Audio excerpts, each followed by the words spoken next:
Thank you.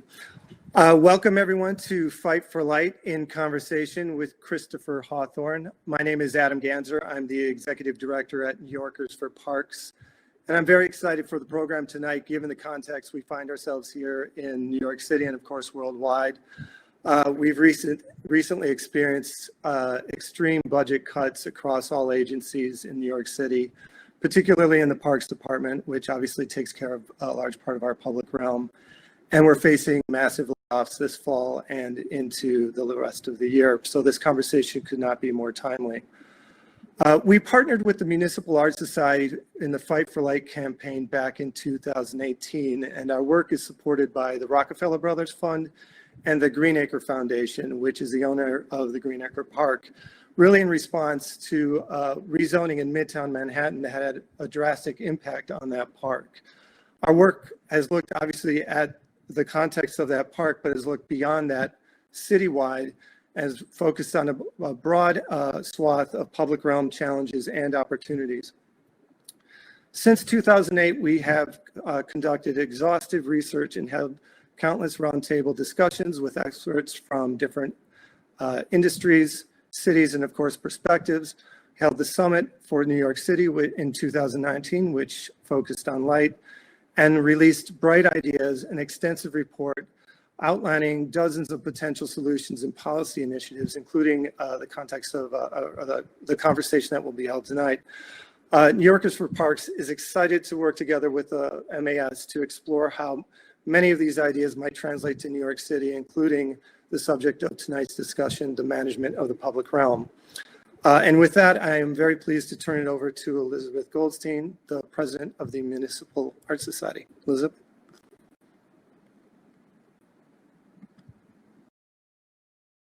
Hello, everybody. Thank you for joining us this evening. We're really thrilled to have you with us. I also want to thank our Fight for Light funders, the Greenacre Foundation and the Rockefeller Brothers Fund, for their ongoing belief and support of our work. It's just delightful to have you as partners and supporters. And also to Cohn Pedersen Fox for their pro bono work on our citywide sunlight assessment. I also want to thank the Fight for Light team, including Tara Kelly, Spencer Williams, Stephen Albanese, Lucy Robson, and Dwayne Martinez for all your leadership and hard work on producing this brief. Before we begin our discussion this evening with Christopher Hawthorne, I'm so sorry. I want to briefly share our its Fight for Light brief, which inspired, as Adam indicated, tonight's program. New York may be the best known for its skyline, but roughly 40% of the city is composed of streets, sidewalks, plazas, and other public spaces that collectively form the public realm. These public spaces are critical to the life in a dense city under the best of circumstances, and even more so today when social distancing has become a public health imperative. They are also areas where we gather to assert our most sacred rights as citizens, our freedom of speech and peaceful assembly, and the right to demand a redress of grievances. In our 2019 report, Bright Ideas, MAS, and our partners, New Yorkers for Parks, came together to call for the creation of the Director of the Public Realm, a new position tasked with coordinating the constellation of public and private entities that oversee our public spaces. While the events of the last few months have been unprecedented, the fault lines that they have exposed in the way our city plans and provides for the public realm have been visible for years. The inequitable distribution of public space in the city has only become more evident, as have disagreements about the way we best manage these public spaces, including which ones to keep open, where to expand access, and whether or not to police them. Many global cities acted quickly and effectively to expand access to the public realm by opening streets to pedestrians and outdoor dining. New York City, however, initially dismissed these relatively simple interventions as infeasible before ultimately proceeding with its open space and open restaurant initiatives. Unlike many other cities of its size, New York lacks a central position within its government for planning and maintaining the public realm. Instead, the city segments oversight of these essential places of urban infrastructure across a vast array of agencies that do not coordinate consistently or comprehensively. For example, a public plaza may be controlled by the departments of city planning, transportation, or Parks and Recreation Department. In other cases, not-for-profit partners and private entities manage these spaces. In theory, New York City parks are managed by New York City's Department of Parks.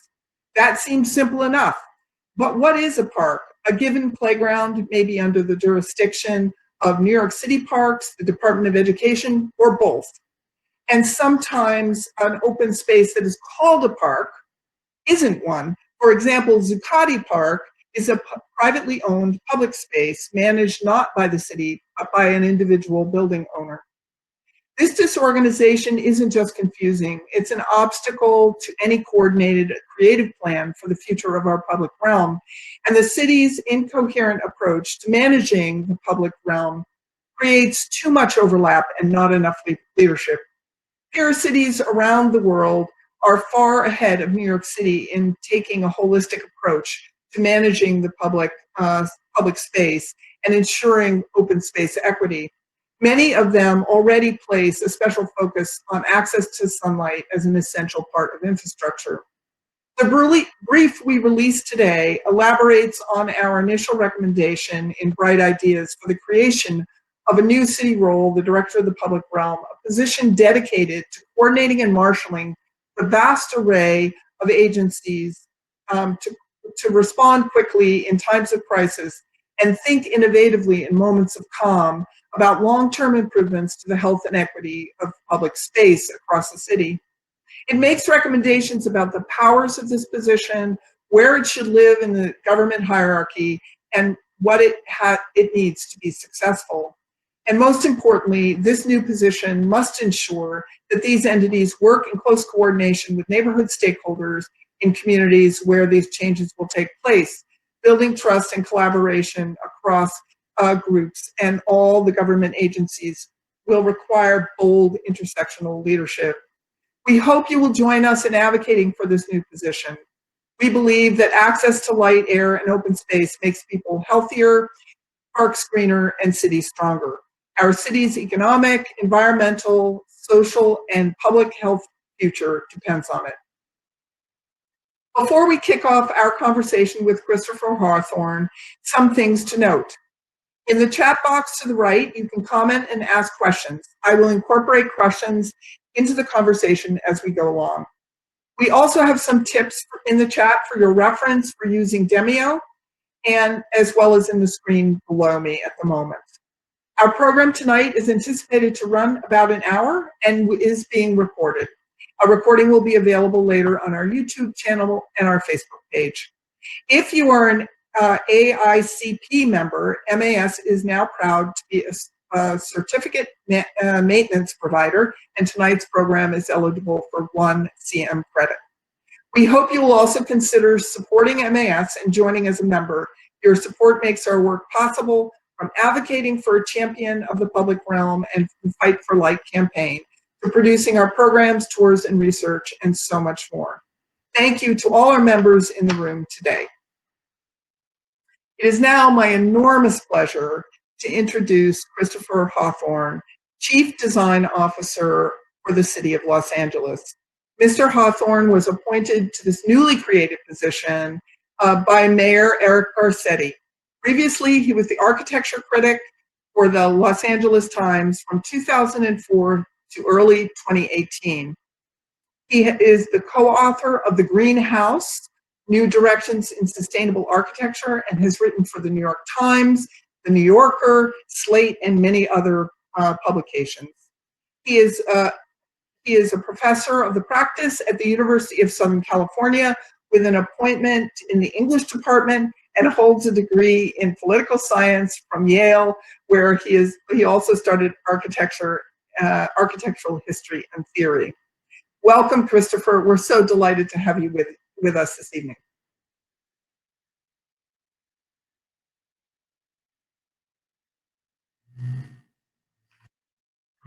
Okay, you should be able to hear me now. Can everybody hear me? Yes.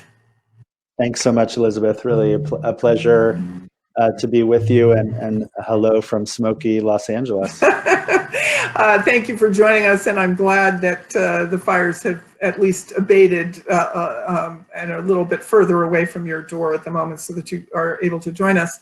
I thought it might be helpful to just start the conversation this evening really talking about what motivated Mayor Garcetti to create such a position as you now hold, a first-time position called the Chief of Design.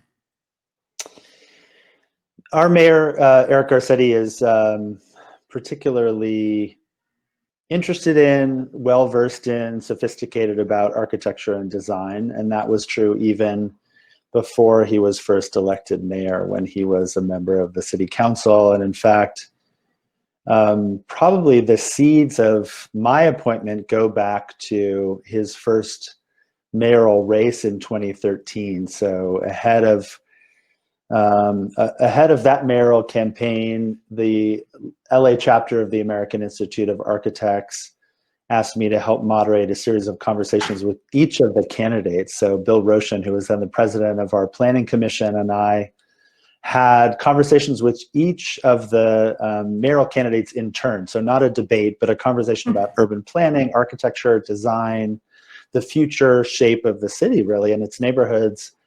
With all of those candidates, they included Austin Buettner, who is now the superintendent of the school district here, and a number of other candidates. And it was very clear when we sat down with then Council President Garcetti, who was representing the Silver Lake, Echo Park neighborhood section of Los Angeles. It was really clear that A, he was likely to win. He was already running a very sophisticated campaign, but also that he really had a unique interest in these subjects. And so I think from the moment he was elected, he was thinking about the potential of this kind of position. And there was already a model for the position within his administration by the time he appointed me. There are several of these so-called chief positions within his administration. The first was to be developed was the chief sustainability office. There's a chief procurement office, a chief data office. So there was a bit of a model. And it wasn't until his second term that he decided to make official this interest in creating a position of chief design officer. And then over the course of his first term, I now teach at USC, as you mentioned, but I taught for many years at Occidental College and ran a public affairs series there called the Third Los Angeles Series. And in the context of that series, had several conversations with the mayor about the future of the city. And when he was reelected to a second term, we had quite a wide-ranging conversation at Occidental about how he might think about using that second term. Now, there are term limits for mayors in Los Angeles, and Garcetti is in his second and what will be his final term. But because of a one-time change in our electoral calendar, his second term is unusually long. It's 5.5 years long instead of 4 years. So he had this extra 18 months, and that meant that he would be in office in some 9.5 years, almost a full decade, at a moment when Los Angeles is in the midst of really great transition, really trying to establish a kind of post-suburban identity and move past, all the building blocks of that post-war LA that everyone, I'm sure, on the call is familiar with, the kind of city of cars and houses and freeways and smog, for that matter. And Hollywood glamour, and really a city trying to reestablish its public self and really establish a course forward for the 21st century as distinct from that post-war LA.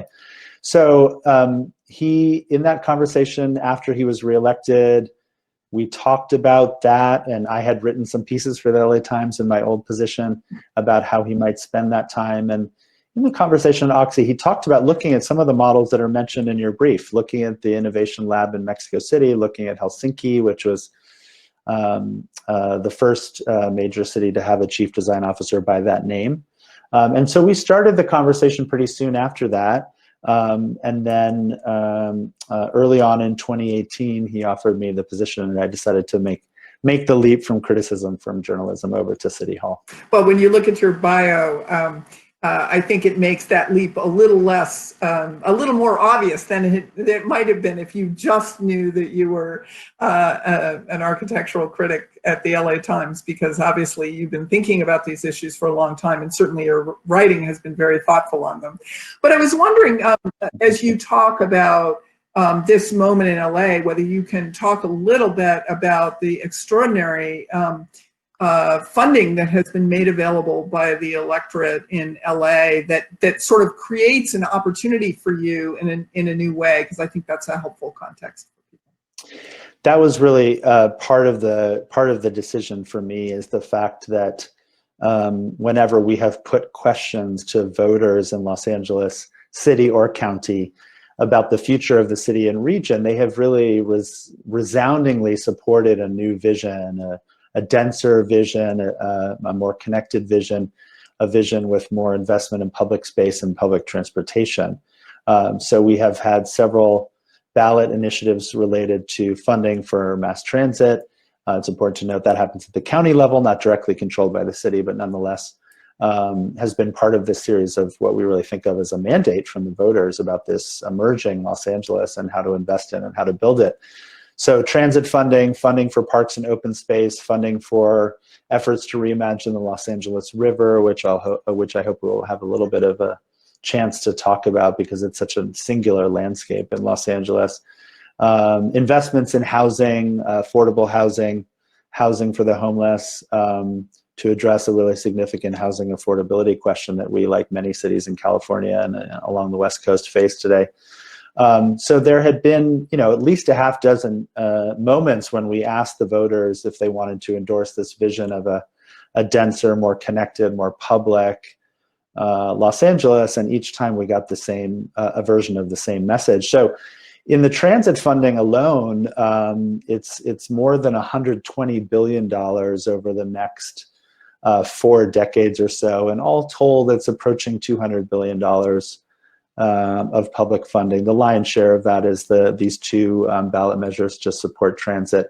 It's important to say that that Metro also continues to build roadway infrastructure, and so some of that money is for roadway improvements, but the lion's share of it is for public transit. And when I say a mandate, it's a really significant one. The ballot measures for transit funding, for example, required a supermajority. Very tough to get 2/3 support for almost any tax increase, not just in Los Angeles, but any city. And those votes in 2008, again in 2016, the latter vote got more than 71% of the vote in favor of that transit funding. So again, a very clear series of messages from the voters. It does give us the opportunity to think broadly, to think at a regional scale, which is always very, very important in Los Angeles because of the size of the city and the size of the county. LA County is 10 million residents. And really think long-term as well, thinking about many, many decades of investment in a city that frankly has sometimes struggled to advance a coherent sort of long-term vision for itself and has, like many cities, pursued a more expedient set of solutions.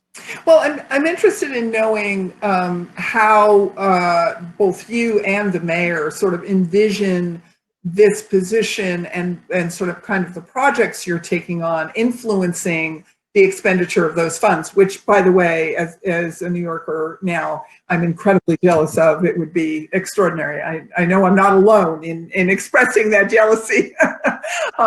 Well, that envy can travel both ways because, frankly, we have a lot to do. We have a lot of decades of inaction on the transit front to make up for, and we also have a historical record that's important to keep in mind. We had, in our streetcar trolley car system, the most extensive mass transit system in the country, if not the world, at its height, which is in the teens and early 1920s. Now, that was a privately operated system, that's important to point out, but it could take you from the far reaches of the San Fernando Valley down to the port in San Pedro. It could take you from what we call the Inland Empire all the way to Venice and to the beach on the western edge of the city. And then, like many cities, we fell in love with the idea of the car as a symbol of the future and tore out those streetcar networks. And then we, when Tom Bradley was the mayor in the 1980s passed the beginning of an effort to fund an extensive transit system, but it stalled for all kinds of political reasons, and we built only a kind of a skeleton of a system which we're now filling out, we're now fleshing out. So we do have a long way to go. If you compare the transit map certainly of Los Angeles County with New York City, we have some significant catching up to do, but again, the voters have told us that they really want us to hurry up and flesh out that skeleton. So tell me how urban design and your portfolio, so to speak, are actually influencing how these funds are being expended, and in what way you're managing the agencies that are doing this work, or working with them, maybe is a better way to phrase it. Right. So when the mayor and I first started discussing this position, we really did focus on it having an emphasis on the public realm. It's not limited just to projects in the public realm, and I'm certainly quite interested in how we can improve the design quality of private development in a range of ways, and that's made tricky and interesting by some changes in state law that affect design review, for example. But really, the mayor was quite interested in a focus on the public realm because we were doing this investment in transit and in a lot of projects that touch on the public realm in one way or another. So the focus was, again, looking at the model within the mayor's office of these chief positions, which work with several city departments that report to the mayor's office, and really thinking about, to your point in your introduction, about more coordination among those departments. We have a similar slide to the one that you showed. I think most cities do. I would argue that ours is actually even more Byzantine and complicated, a kind of cross-section of the public right-of-way showing all the different departments and who touches what portions of the right-of-way, right? It's extraordinarily complex. And there hadn't been a lot of vehicles for coordination across those departments, because the mayor's office is the one place that's thinking about those relationships on a daily basis and really responsible for that coordination more than any other single office. It made sense, I think, from the mayor's point of view, to have this position based, to have it based there. And I think the work we have, this is what I said about transit is true for the public realm. We have our work cut out for us. We have a lot of decades of lack of attention to make up for, and we really, an image of kind of typical slice of the public realm would show the effects of that inattention.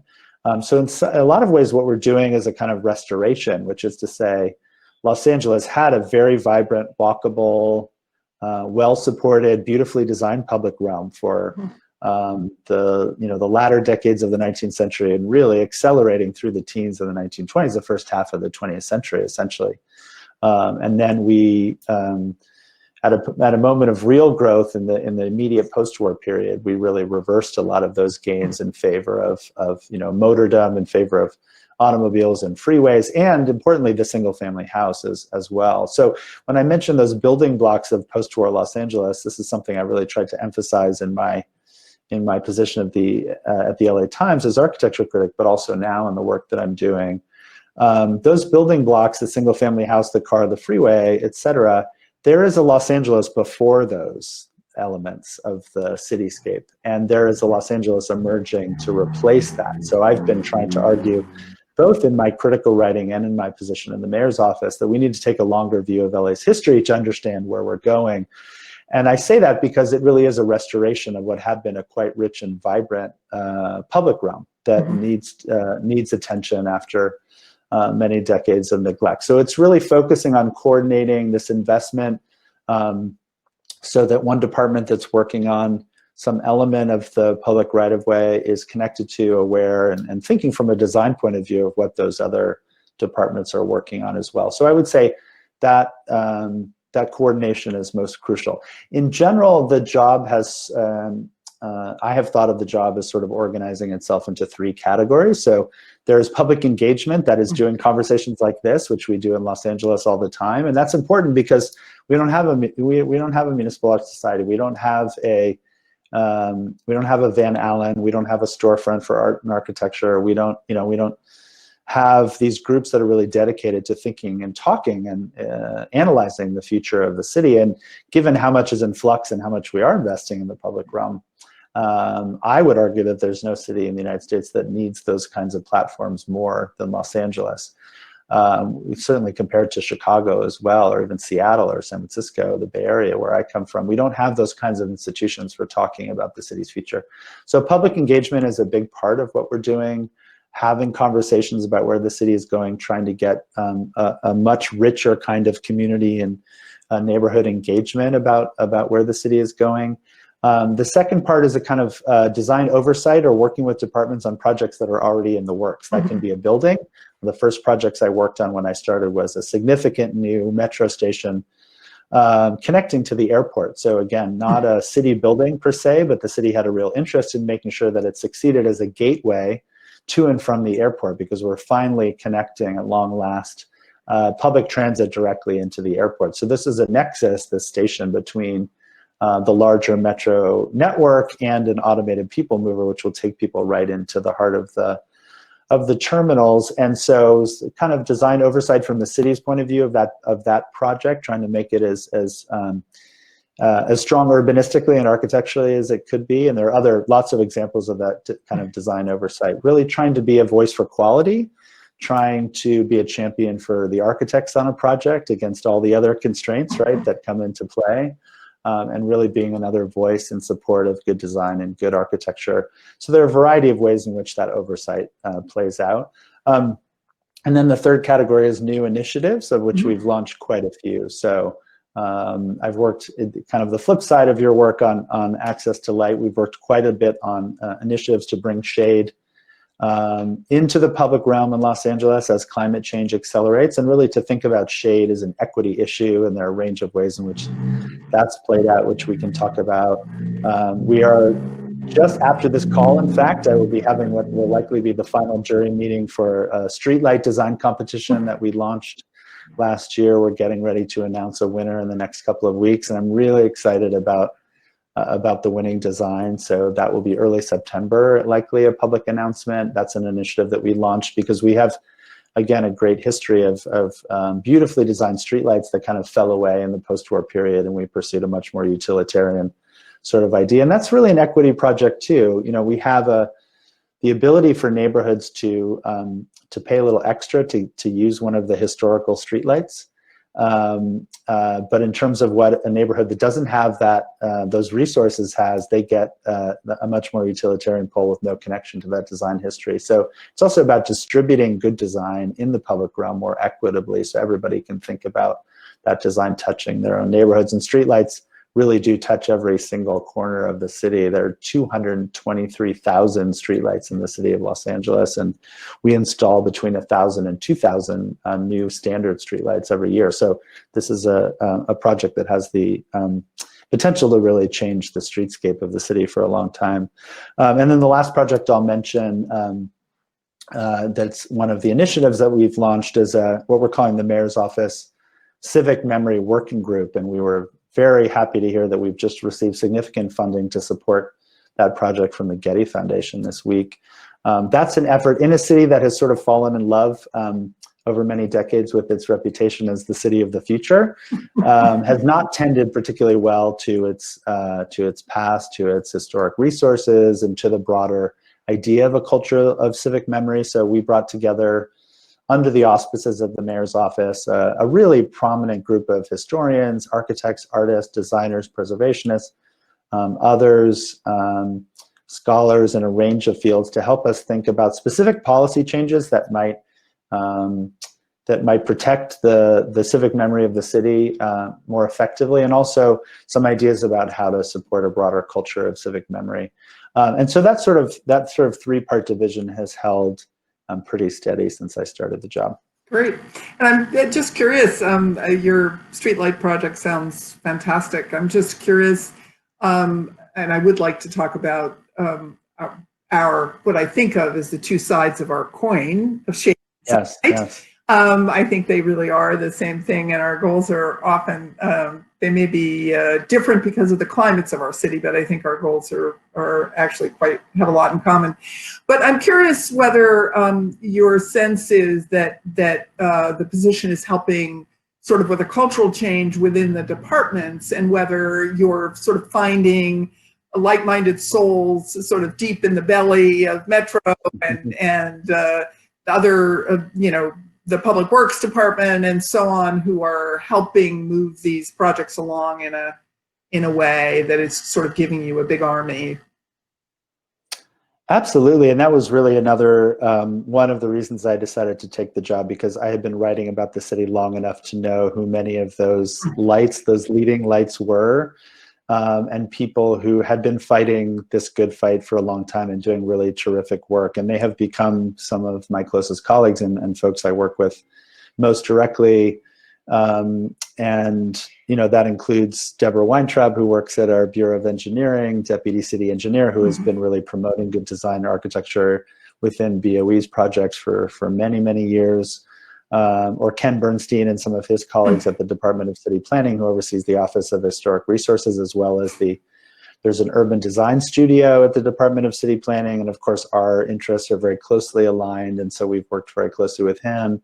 I think members of staffs in various city council offices who are really interested in promoting and supporting good design in their individual council districts, that has been a particularly important effort. So yes, I mean, this is really about supporting the work of folks who have been doing this a long time and are really expert in figuring out how to move these projects through city departments, and really thinking about how I can be a champion and a voice for them in the mayor's office, and how, often what we're doing is noticing that, there's an effort going on in one department that really might benefit from teaming up with a similar effort in another department, and they might have been working on parallel tracks up to now. It's a huge city, as is New York, of course, and sometimes these projects, which are really aiming at similar goals, really benefit from being connected. And that's the kind of collaboration and convening, really, that we can do in the mayor's office. That's one thing that's unique about having a position like that located there. So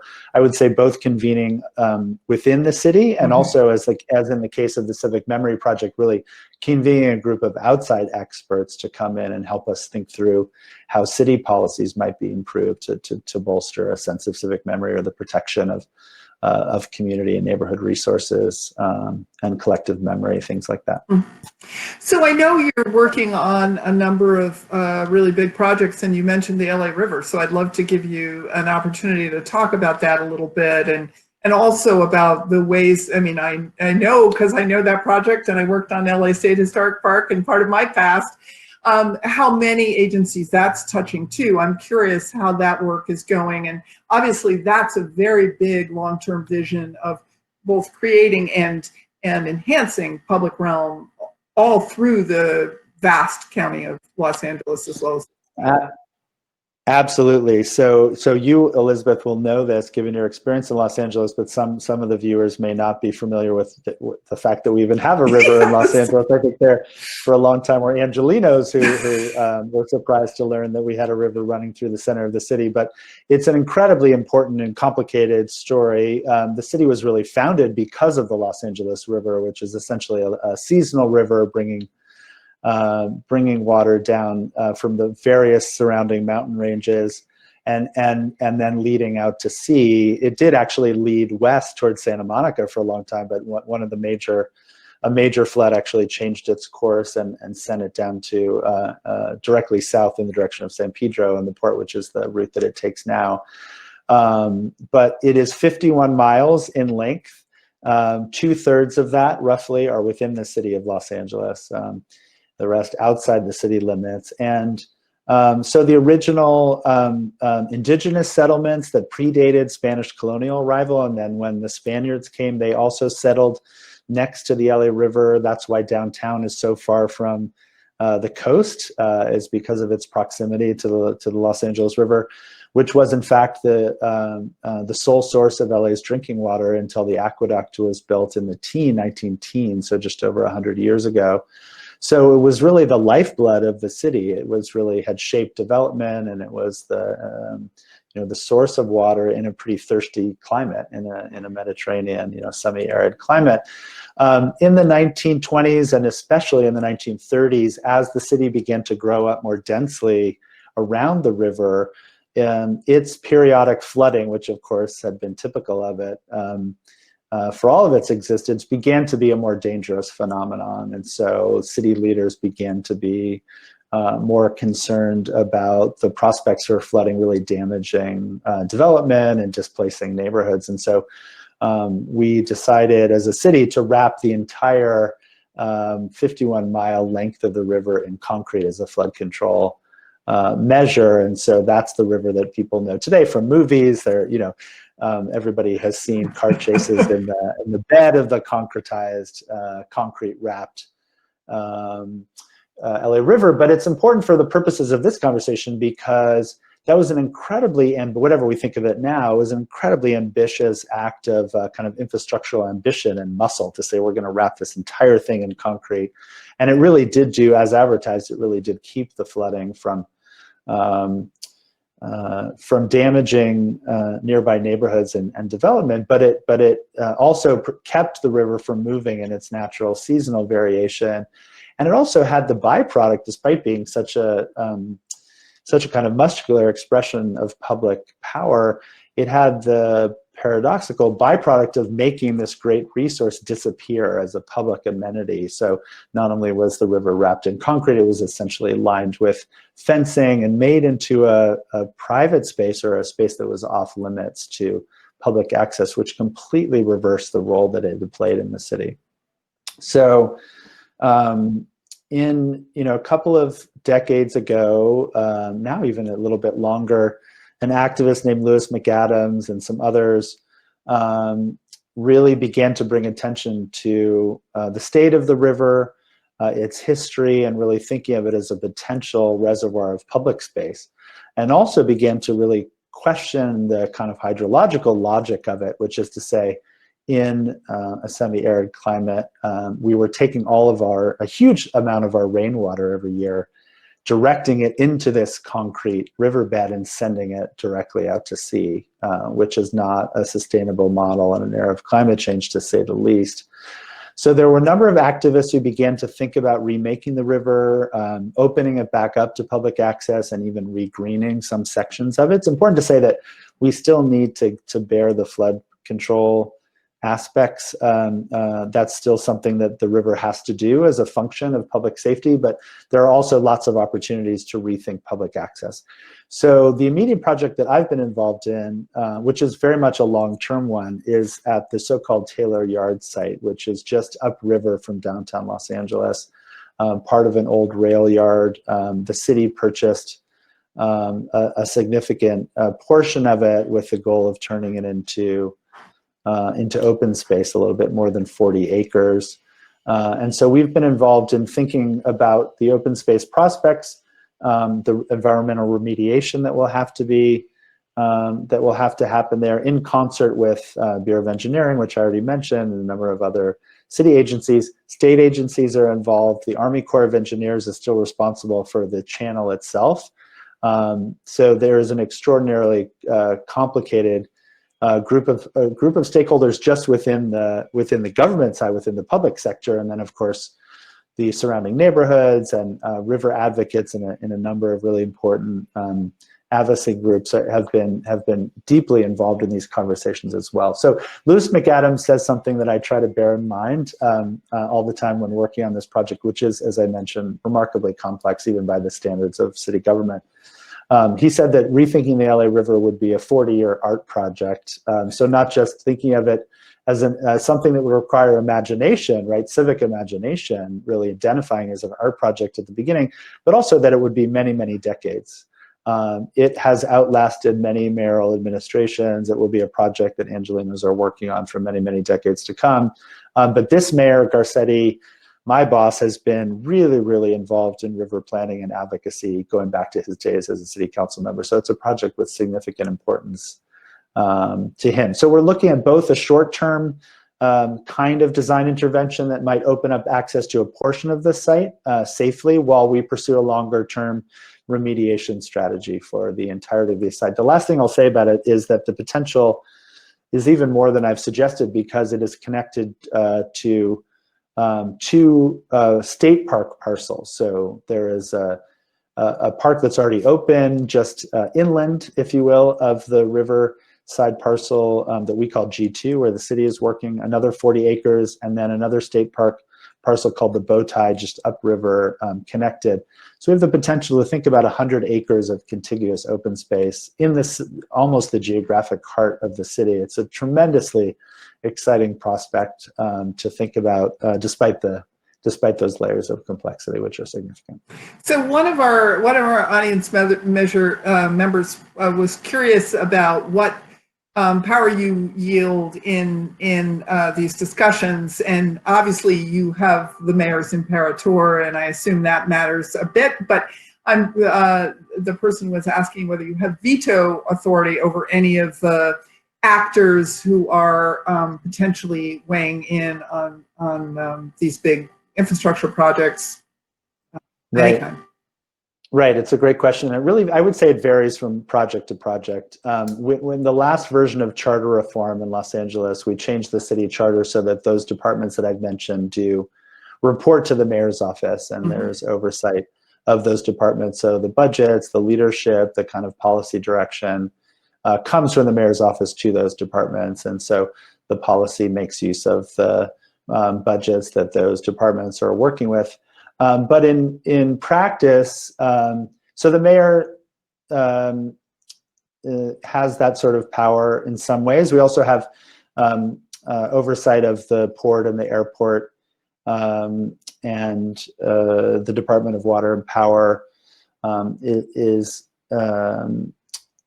contiguous with the city, unlike, for example, the school district or Metro, the transportation authority, which I mentioned. So when it comes to projects that are directly controlled by city departments, there is oversight that comes directly from the mayor's office. Now, I would be reluctant to call it veto power or to claim that it operates that way. This is about a collaborative relationship between our office and those departments, and really thinking about that. And as I mentioned before, quite often the expertise really lies in the departments. And so it would be foolish in a number of ways for us not to recognize that. Now, separate from those city departments, when you're talking about transportation or education, those things are really more diffuse kind of authority. So Metro Board has been chaired on a couple of occasions by the mayor, and the mayor has appointees on that board, but again, it's a county agency, as I mentioned. And in the case of COVID, for example, it's the County Department of Public Health that we're working with, really, in terms of the parameters about reopening, for example. So that is a good example of the kind of relationship I'm talking about. In our case, working with the departments, it's more direct, but we have to have it. We want it to be collaborative. In the same one, we're sort of working out from the city to the county, or the city to other agencies that lie, in part at least, outside of city boundaries. It's about finding that common ground. So the short answer is it varies, depends on which kind of project we're talking about. So I want to ask you for some advice and maybe some examples that you've used in LA. One of our big issues, and this is a question that one of our viewers has asked, one of the big issues is that competition between agencies over the street. Whether it's the dominance of cars, that's sort of a cultural hangover, dare I say, on New York's history, and certainly Los Angeles's history, but also, where bus stops go and utility access. And have you been thinking about that at all, especially in this moment of COVID, where, like New York, I suspect you're closing streets and thinking about how to give people access to infrastructure that you might not have otherwise, just in terms of play streets and things that people need nearby. And I'm just curious whether you have any advice about how to perhaps invest our new idea of a director of the public realm with some ways to get beyond that jurisdictional fight that has, may be reflected in the public, but may just be taking place between technical bureaucrats in one department versus another. Right. So I can give a kind of COVID-related response and a broader one, because I've been thinking about it in terms of in both categories. In terms of our COVID response, we have established both a slow streets program and what the mayor has called the Alfresco, which is an outdoor dining initiative, which has allowed restaurants to move, as is true in New York and other cities, move out first into parking areas, then onto sidewalks, and now in its latest phase into parking lanes. And we're looking at some full or partial street closures as well. And in that case, we've really been working in the mayor's office very closely with our Department of Transportation, which is lucky enough to have a really visionary leader, a woman named Salita Reynolds, who has, from the beginning of the crisis, really been focused on equity and thinking about the range of implications that these kinds of street closures might have for different communities, and really allowing it to be an organic, streamlined but organic process, so that neighborhoods one by one can apply to, for example, take part in the Slow Streets program, rather than the city imposing that, which can lead to all kinds of questions about equity. And similarly with Alfresco, we've really, we're donating materials, bringing materials to sites where some more under-resourced parts of the city, to help them close off sections of the right-of-way to traffic. I've been quite interested in this question from a design point of view, because it's really unprecedented and quite complicated, this notion of extending private retail, businesses into the right-of-way. And so on the one hand, it's an incredibly important program, a real lifeline for businesses that can't operate indoors, and also important for the economic health and the culture of the city to have these businesses being operated if we can do it safely. And of course, all of the research is really pointing toward indoor transmission being the danger. And that if it's done with significant protocols in place, as we've done, that it's safe to operate in those outdoor and those alfresco locations. But we're also trying to think of it from the perspective of community members who are not dining at those restaurants, who might not be able to afford to dine at those restaurants, or just want to walk home through the neighborhood that they've called home for a long time, and thinking about the message that these interventions in the street really send to every member of the community. And so what we've done in my office is to bring together a group of pro bono designers from the Los Angeles chapter of the AIA has helped us organize. So we have now, I think, close to 4 architecture and landscape firms that have volunteered to help restaurants that are participating in the Alfresco program really think about a design strategy to use the kind of basic materials that are provided by the Department of Transportation, which include metal barricades and things that really are about safety. They're not about design, nor in a certain way should they be. They're about protecting diners who are now out in the street, in some cases in the public right-of-way, from car traffic. And of course, their first priority has to be safety. These design firms are helping us think about how to kind of redress or resheathe or reconceive these materials, so that a kind of restaurant's design sensibility can be, it's not a one-size-fits-all solution. It's something that a color scheme from a particular restaurant can be used.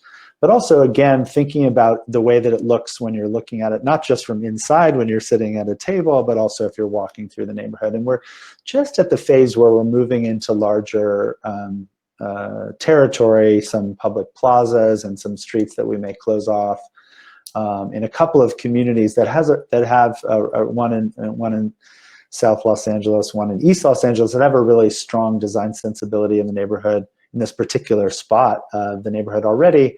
And we really want to think about other activities and programs that might happen in those spaces aside from dining. Now, the larger answer to your question is that, yes, I've been thinking really since I started the position about how we could have a coordinated design plan for the right-of-way that really does incorporate the interests and the perspectives of all these different departments, but also the different users of the right-of-way. And it's something that Los Angeles has never done before it. And what we've done, given the enormity of that task, is to think about a design strategy for the right-of-way, but take several measurable and important steps that can take us in the direction of a comprehensive plan, with the comprehensive plan very much as the ultimate goal. So that has included the streetlight competition. It's included the shade work for shade installations that we've done with our Bureau of Street Services, now called Streets LA. We have an RFP soon to go out for a new street furniture contract. We're thinking about tree planting in a much more comprehensive way. So we've been able to really think about the implications of one design intervention at a time as we move toward this comprehensive plan. But very much the larger goal is a document that will be a design plan for the entire right-of-way. And is your sense that when you get to that comprehensive plan, that this question about greening as well and climate change will affect it? I mean, I was struck by, and I will be frank about this, that I was struck by the shade structures, that they are structures, that you've been thinking about shade structures. And certainly shade is incredibly important in dense urban environments that get very hot. New York City and LA both do that. We like to think that shade is best delivered by trees. I will confess, but part of the issue in both of our cities is heat islands, right? And so how the street gets redesigned to begin to aid that is an interesting question that confronts us both. And I'm just curious whether you're thinking about that as part of the comprehensive plan. Absolutely, and I completely agree with you that trees are the number one option. They provide all kinds of other benefits aside from shade. They bring beauty, they bring air quality. So that is the number one choice. There are a lot of places where that's not an option, or it's not an option in the short term. So we're thinking both about long-term solutions where tree planting is not feasible because the width of the sidewalk is not sufficient. There are accessibility or ADA issues, or there are other infrastructure very that tree roots might disrupt, and thinking about some other strategies that work there. And that's a whole range of things. So we're really looking at every option and really studying. I've been studying quite closely other cities that, and this was true in Los Angeles for a long time. There are cities that have a tradition of high streets or shopping districts where new buildings have a responsibility to have a consistent shade or a shade canopy or shade cover that extends over the right-of-way from private development. That's something we used to do in Los Angeles and we don't do any longer. I'm quite interested in trying to reestablish so that each individual building, as it's redeveloped, has a responsibility to add to the shade of the right-of-way in front of that building. So we're really looking at it from as many points of view as we can. But yeah, I'm right there with you on the power of the tree. Great. Well, we're getting close to needing to wrap up. So I wanted to just ask you again for a little bit of advice. So here we are, and we're pushing for a director of the public realm in New York, and any words of wisdom for that either derive from your experience of establishing a new central office like this, or just the advocacy that we might bring to bear that would be helpful. Yeah, I think you have a certain advantage, which, as I mentioned before, a kind of culture of conversation around these issues, and institutions like yours and others that have really been prominent in advocacy around these issues for a long time. And I think of New York as having a very, very robust culture of arguing and debating about these issues that frankly has not been as strong in Los Angeles. And so that's an advantage. And if there were to be this kind of position, whoever filled it would step in, with that advantage, being able to build on those conversations, that kind of research, that kind of advocacy that's been happening.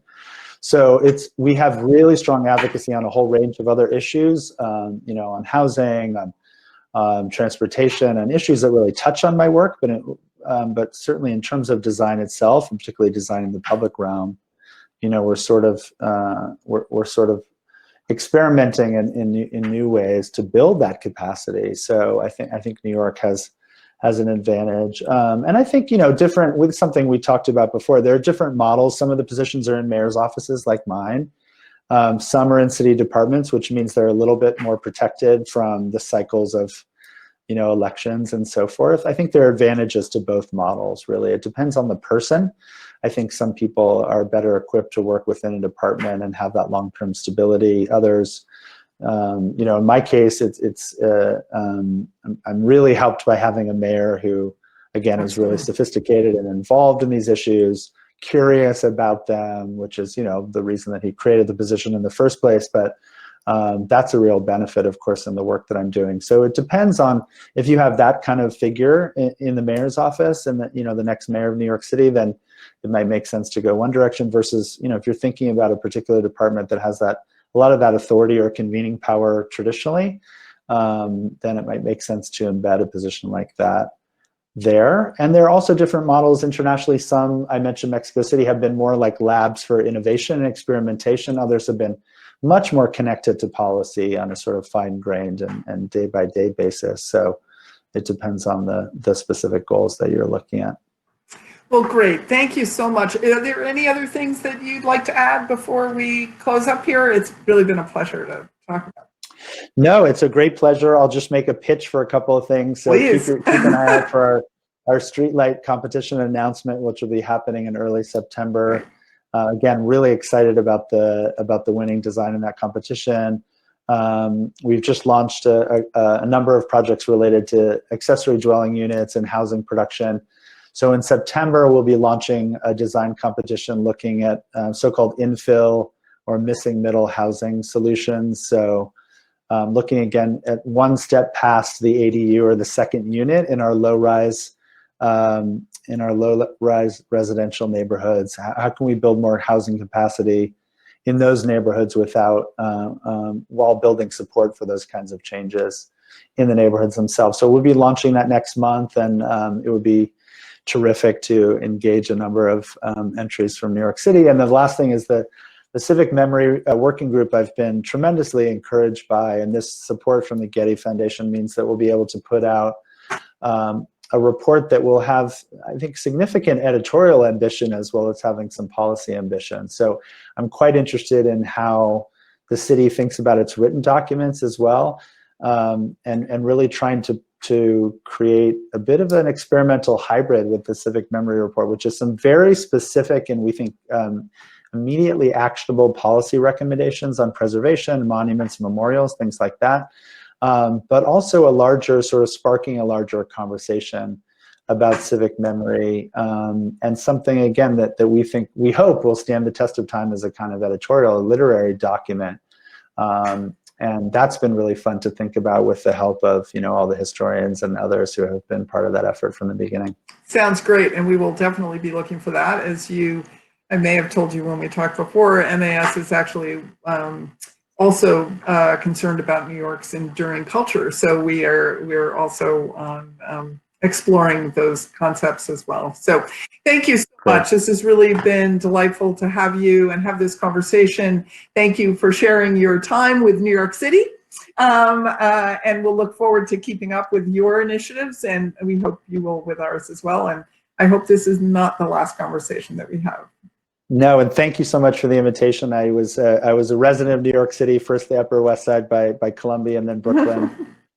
So I have very fond memories of my time in New York, and I really appreciate the invitation and the chance to talk. Great, thank you. And thank you to everybody who joined us this evening for this program, and thank you especially to my incredibly dedicated staff, Iana Angelo and Jackie Muellen, for making these programs possible. We're really delighted to have you all with us tonight, and hope that you will stay with us through our Fight for Light and help us create the momentum for a director of the public realm. Thank you all for joining us, and good night.